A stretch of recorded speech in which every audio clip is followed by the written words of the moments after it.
Hello, everyone, and welcome to Slash Film Daily for Friday, August 23rd, 2019. On today's episode, we're going to be talking about the latest film and TV news.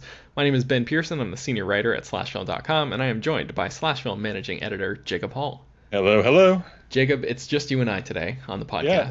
podcast. Peter's at D23 sending back hot information for us to write up into articles. So, Yes, yes, and that is mostly what we're going to be talking about today. But before we get into that, let's talk about the one piece of relatively big movie news that broke. I think this was yesterday afternoon after we finished recording yesterday's podcast, and that is the Uncharted movie has lost another director. Tell us what's going on there.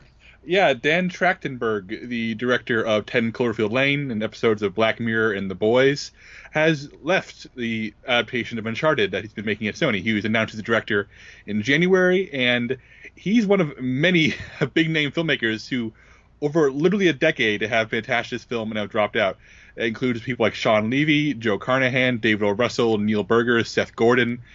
So I think I went through our archives, Ben, and our first article about an Uncharted movie from 2010 give you an idea of how long this has been gestating. And this is a bummer for a number of reasons. One, it's been too long since Trachtenberg's made a movie. So who knows what happens next for him. He's a friend of the site and a friend of the podcast. Just we'll get that out there right away. He's been on this show. And two, Uncharted feels like a slam dunk. It's Indiana Jones with modern sensibilities. And games have great characters and great, storylines. They feel like not necessarily easy to make into a movie. It feels like a slam dunk if you pair the right person with it, and Trachtenberg seemed like a good fit for the material. What's going on here, Ben? I don't know, man. I'm right there with you. I'm a big fan of these games. I remember playing the first one in college in 2007 when that came out, and Uncharted 4, which only came out like a couple years ago, is like one of my favorite video games of all time. So I'm a huge fan of this franchise, and like you have been tracking this potential movie for like a decade at this point, and I just don't understand. This is the sixth director to walk away from this project. Like, who does, I don't know. I just have to assume that there's something going on behind the scenes where there's a clash between what Sony wants out of this project and what these filmmakers have in mind for it. And I'm just wondering if you think that this is ever actually going to happen, because like you said, it seems like it's so tailor-made. These games are so cinematic. It seems perfect for an adaptation. Do you think we're ever going to see an Uncharted movie? I think we are, and I think that it's going to be disappointing. And I don't like to paint studios or studio executives with broad brushes, but if this film couldn't get made under previous Sony leadership, it will get made under Tom Rothman, and it'll get made at the lowest common denominator, because that's how he makes movies. If you look at his tenure at Fox or everywhere else he's worked, there's a reason filmmakers clash with him, and there's a reason why so many films under his watch are garbage. So I think Uncharted may make its release date of December 18th, 2020, but he's going to be a director no one's excited about, and it's going to be a film that disappoints fans and critics and regular audiences alike. That's just the kind of thing that Rothman does. Yeah, and we should say that Tom Holland is still attached to play the young version of Nathan Drake, which is the video game's protagonist. And I mean, I don't know. We've talked about that before, so I guess we don't really have to get into what we think about the movie taking that particular direction. But I don't know. I guess I'll just say I think there's enough there for a more like straightforward adaptation of the game. I think there's enough there to work with, and I was excited about Tom Holland. Tom Holland's a great actor. I love watching him work, but I was kind of excited about the prospect of him playing a young Drake, because it would allow filmmakers to sort of put a different spin on and not like slavishly adapt, the games as they exist. But with so many people walking away from it, I'm just wondering now if we're getting closer and closer to a more direct adaptation, if that's the trajectory that this movie is on here. So I guess we'll see. But let's talk about some more interesting stuff. Let's talk about D23. That's going on right now. We may have more sort of bonus episodes for you over the next, maybe even later tonight. I don't know, and over the next couple days, depending on what Peter has up his sleeve and what Disney has up their sleeve. So D23 is the D23 Expo. It's a fan convention of all things Disney, Marvel, Pixar, Star, the whole thing. So let's talk about the theme parks a little bit, Jacob. Last night we learned a little bit about what's going on at Epcot, and I know this is a park that is near and dear to your heart personally.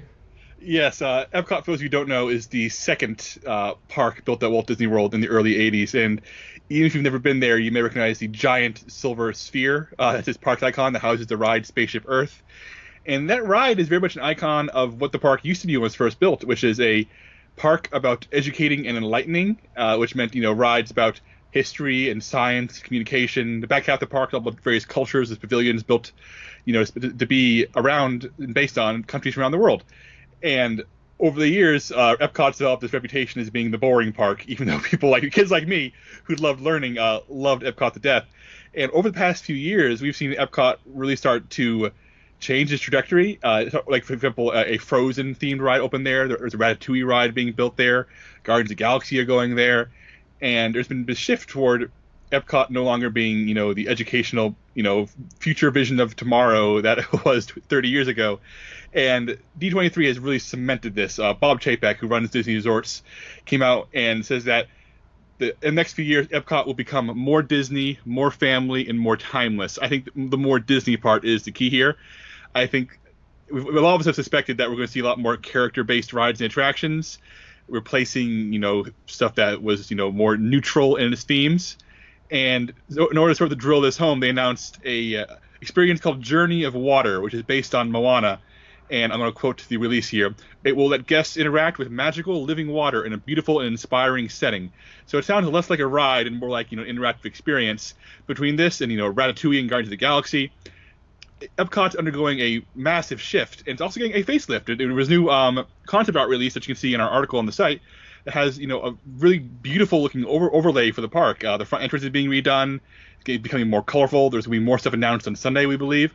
So I'm of two minds here that this is becoming a park for Disney fans. It's becoming a park built around characters and movies and TV shows that people know and love and be excited to see. And I get that. I understand it has to happen. But man, I miss back when Epcot would bore other kids and thrill me. Ben, I know you're not the theme park guy like me and Peter are, but what do you think about this? Does Epcot mean anything to you? So I have to admit, I feel like I grew up in Florida and I went to Walt Disney World a bunch as a kid, and Epcot was always the sort of boring place for me. So I feel like I was one of those kids that was like walking by you, rolling my eyes when you were just excited about learning and stuff. And I feel like I would enjoy it a lot more now. I haven't been to Epcot in at least 15 years or so, maybe longer than that. But I feel like I would enjoy it a lot more now, especially with the whole the concept of traveling around the world and stuff, which is something that my wife and I have done, in real life since then. So I feel like I would appreciate elements of Epcot now. So, Jacob, do you consider yourself like a theme park traditionalist? Oh man, I try to find the easy ground between respecting tradition and realizing that things need to change. I mean, I know Peter and I have discussed on the podcast before about how Disney is sometimes too slavish to its past, and there are things that probably should not still be running at Disney World and Disneyland that are still running because they're from the 60s and they matter. Mm-hmm. But then there's Universal on the other end who have no qualms at all about tearing things out, burning it down, and building the next best thing possible, and turning in good stuff, but sacrificing the past to do it. So I'm really torn here because I guarantee when I go to Epcot again, I'm going to enjoy this new stuff. I'm excited to try out these new things. But part of me just wishes that Epcot would remain the same, but I know it can't. I know things have to change and move forward or they die. So I'm trying to come to terms with this. I know it's probably the right decision. I just hope that Disney, implements these new ideas in a way that's respectful and creative. Yeah, and Moana is a movie that I enjoyed a lot. But looking at this piece of concept art that we have in our article, and hearing you talk about it as sort of like an attraction more than a ride, like an experience more than a ride, I guess. I'm just wondering if they wouldn't have been better served to like go all out and create like a boat ride, like a full-on water-themed Moana thing instead of just what looks like here to be an area that has a lot of foliage around it and maybe like a special fountain or something. It seems like it could be a little underwhelming in person. What do you make of this Moana ride? Yeah, I don't know. I think it may be something that's more, for younger audiences, for children. And that's always been an issue at Epcot is, younger kids need something to do there.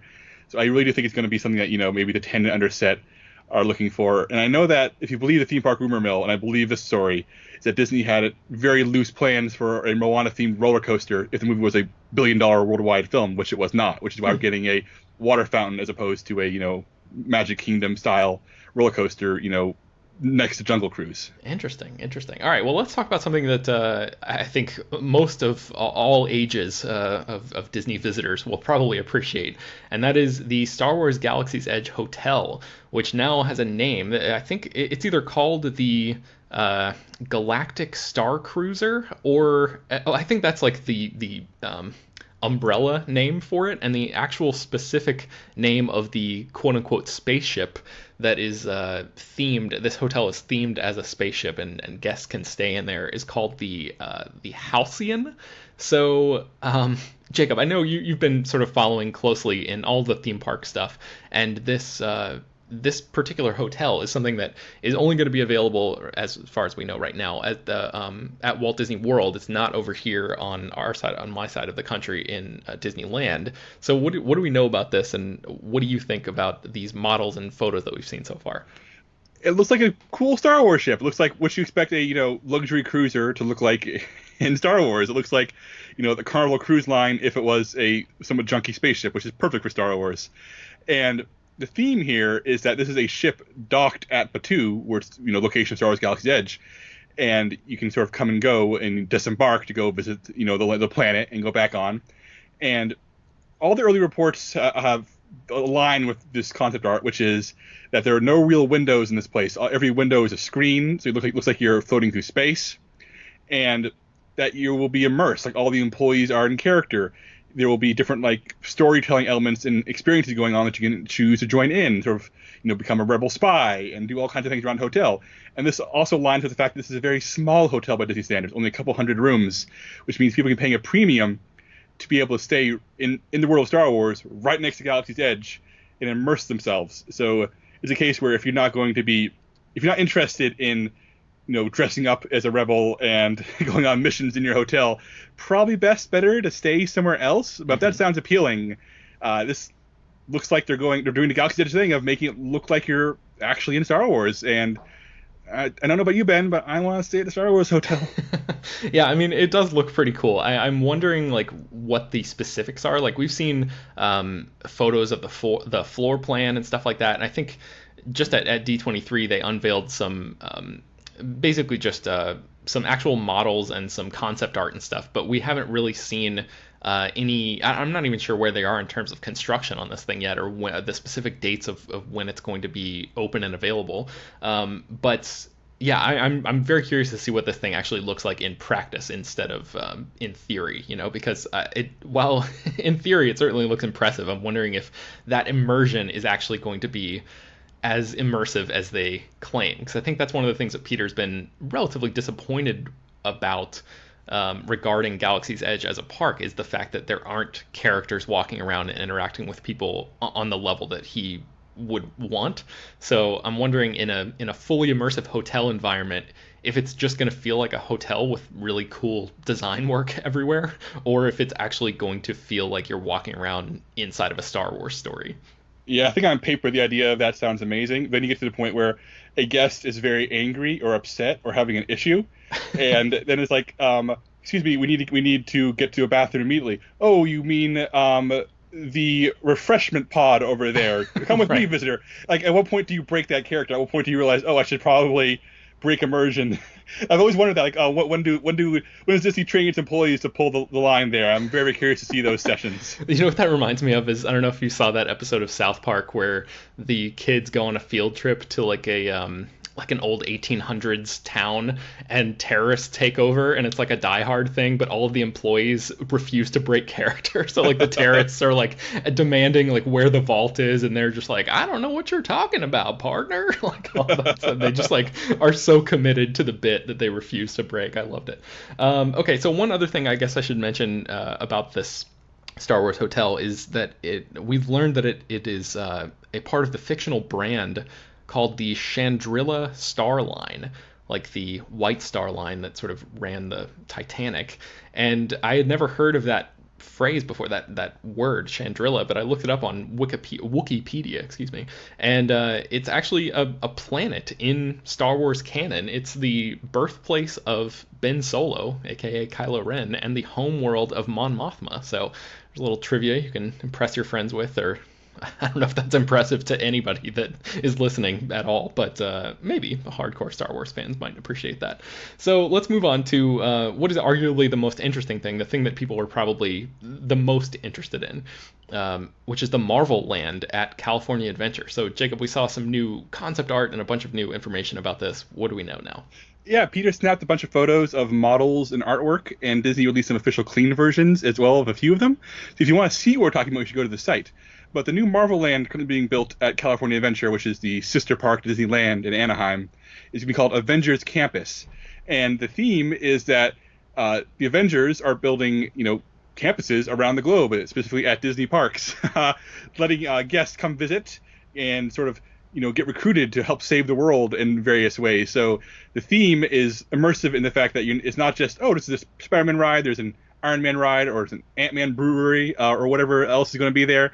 It's going to be, you're visiting, a place where you're welcomed by the Avengers and get to go, interact with them and interact on various adventures with them. And we knew there was going to be a Spider-Man themed ride, which is going to be tricky considering all the stuff happening with Sony right now. Mm-hmm. And we knew it was going to be an Ant-Man microbrewery. And there's concept art for both of these in the article. The Ant-Man stuff is probably my favorite because it's just a bunch of restaurant stuff that's miniaturized and looks very cute and it could be very, very fun. The idea of being in a heavily themed place, drinking beer, from an idea of being like giant beers are shrunk down for you or vice versa, just sounds great. But the art is very typical theme park concept art, where it looks impressive, but it's just vague enough that they can make changes without having to contradict this later on. Mm-hmm. But if you look at all of the concept art, you can see, what looks to be the Spider-Man ride. You can see the brewery, and there's a bunch of, official signing descriptions of the mission statement of what this campus means. So here's my big weird question: is Avengers Endgame spoilers ahead? With Iron Man dead, is this set in an alternate universe where Tony Stark is setting up these campuses, or is this going to be in canon with the rest of the MCU? Ben, would this bother you, or is this kind of thing that I shouldn't even be thinking about? That is really interesting. I had not thought about that because I think we had heard rumors that there might be like a Marvel theme park universe. I know they're trying to keep all of these rides and attractions sort of in world where they all interlink with each other in some way, but I don't know how that specifically is going to tie in with the movie stuff, or if they're just sort of creating their own separate timeline with the theme park world. Because actually, with do you remember with Guardians of the Galaxy Mission Breakout, is that supposed to be set in between? Is that set somewhere specific on the MCU timeline? I don't recall. I haven't actually been on that ride yet myself, even though it's out here in California. I just have not had a chance to get out there and check it out. But I know that James Gunn has said that it's not canon technically, but at the same time, it utilizes all the new characters from Guardians of the Galaxy Volume 2. Like, it specifically seems to, like Mantis is there, it's Baby Groot. Mm-hmm. So I feel like, and this is the case where I have a hard time learning how they're taking it to. You can't say, hey, here are characters who belong to this very specific time in this universe we built, and then say, oh, it doesn't matter. Right. Like, so I'm not going to get really ticked off by this because it's silly to get ticked off by this, but part of me is like, if you're going to put in so much effort, extend it here, please, for my sake. Yeah. Well, you mentioned the even with Guardians of the Galaxy, they used the actual actors from the movies to, I guess, reprise their roles, and they've done that with the Ant-Man ride as well. Paul Rudd and Evangeline Lilly were involved with that.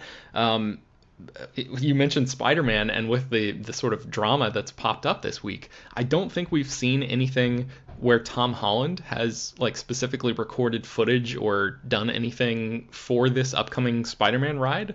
Do you think that there's any chance that we're going to get like a different person cast in that role, or do you think Spidey will be under a mask and maybe just with like a different voice or somebody trying to sound like Tom Holland, and they'll just try to keep it as vague as possible about who Spider-Man is on this ride, or what? This is a really good question because Mission Breakout, the Guardians of the Galaxy ride, does feature the returning cast, and they were directed by James Gunn, and you can kind of tell in the ride because everybody seems to be having a good time. They all seem to be matching their characters. But if you go watch video footage from the Hong Kong Disneyland rides that are Marvel themed, the Iron Man experience and the Ant-Man ride, even though Ant-Man has Paul Rudd and Evangeline Lilly, they look like they're not happy to be there. And the non-Robert Downey Jr. actor used for Iron Man, he's doing a voiceover on the Iron Man ride, is really bad, like genuinely a bad performance. Oh no. So if they can't get Tom Holland, I would hope they would at least, put some love and care into what they do here. Yeah. Well, we'll have to see about that, and I guess we'll see what else pours in, because D23 is really just beginning. We have a bunch of stuff on the site already from D23 that just probably isn't worth podcast discussion, but it's definitely worth checking out. Posters and more concept art and some photos from the show floor of a new stormtrooper that's going to be featured in Star Wars: The Rise of Skywalker. So be sure to go to slashfilm.com and check that stuff out. You can find more about all the stories that we mentioned on today's show at slashfilm.com and linked inside the show notes of this episode. The podcast is published every weekday, bringing you the most exciting news from the world of movies and TV, as well as deeper dives into the great features you can find on the site. You can subscribe to the show on iTunes, Google Podcast, Overcast, Spotify, all the popular podcast apps, and send your feedback, questions, comments, and concerns to us at peter@slashfilm.com. Make sure to leave your name and general geographic location in case we mention your email on the air. Also, don't forget to rate and review the podcast on iTunes. That does help us a bunch. Tell your friends about the show. Spread the word any way you can. Jacob, before we go, where can people find more of your work online? Every day at slashfilm.com, and I'm on Twitter where I'm at Jacob S. Hall. You can find me writing at slashfilm.com as well. I am on Twitter and Instagram at Ben Pearson. And again, I'm not 100% sure that we're going to have bonus episodes from D23, but if Peter can make that happen and maybe get us some reactions to some footage and stuff that's going to be playing over the next couple days, then we will do our best to get that to you as quickly as possible. Worst case scenario, I'm guessing Monday, or maybe early next week. He'll talk a lot about the stuff that he's seen. So even if we don't get to you this weekend, keep refreshing your podcast feeds, and we will talk to you soon. So thank you very much for listening, and we will talk to you all later.